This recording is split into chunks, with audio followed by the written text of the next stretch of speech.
नमस्कार दर्शक बंधु मु सूरज आज आपण निकट में एक कविता उपस्थापन करने जाऊँगी जार शीर्षक रही अधूराए दाम्पत्य जीवन।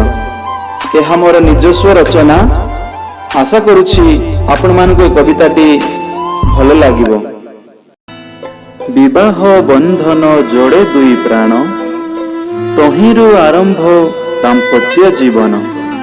परिवार भार तांको हस्ते दान सुख दुख दुहे करंती बहन। कर्म भारे होई भिन्न अधूरा लागे ए दाम्पत्य जीवन। प्रगति जुगर एकी विडंबना परिवार प्रीति हेला बाट बणा। घरणी को छाड़ी पति थाए भिन्न मास वर्ष बीते विदेश रे दिन। रोजगारे तार मन तहु अधूराए दाम्पत्य जीवन। भाविबा कि थरे अतीतर कथा पति पत्नी थिले घरर मर्यादा। आहार पाई जे मजूरी खटंती वेतन धरी से घर को फेरंती। एबे किंतु सबु भिन्न तहु अधूराए दाम्पत्य जीवन। खेतरू फेरिले स्वामी निज घरे गोड़ हाथ घसी पत्नी सेवा करे। आनंदे खांती घरे जहा रंधा जीवनटा तांको पीरती रे छंदा। एबे सबु लागे भिन्न तहु अधूराए दाम्पत्य जीवन। भल खाद्य आउ पक्का घर पाई काम खटे पति विदेश रे रही। मार ममता पांती संतान बापांको स्नेहरु होई थांती भिन्न। हराई संपर्क मान तहु अधूराए दाम्पत्य जीवन।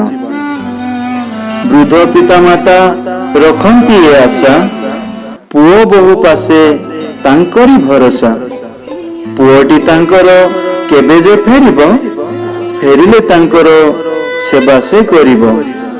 आशा हुए कि पूरण तहु अधूराए दाम्पत्य जीवन। देश विदेश रे पति करे काम भारग्रस्त प्राय करे परिश्रम। आहा पदे केही नाही कहिबाकू सबु परिस्थिति संभाळे निजकू। और जीवा पाई धन तहु अधूराए दाम्पत्य जीवन। गाँर झगड़ा जेते गाली कली सही जाए पत्नी सबुकु संभाली। सही अझट से पुओ झींकर करे पुणी सेवा सासु ससुरर। व्यस्ततारे बीते दिन तहु अधूराए दाम्पत्य जीवन।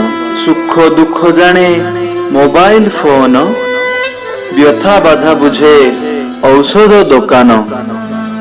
पठाइले टंका पति जे तांकर पत्नी चलाएता घर परिवार। एमिति रे बीते दिन तहु अधूराए दाम्पत्य जीवन। विच्छेद विरह कोषण सहंती कोह को लुचाई से दुहे हसंती। कर्मर जंजाले रही बहु दूर सही जानती सबु वेदना मनर। परिवार ठारू भिन्न अधूरा लागई दाम्पत्य जीवन।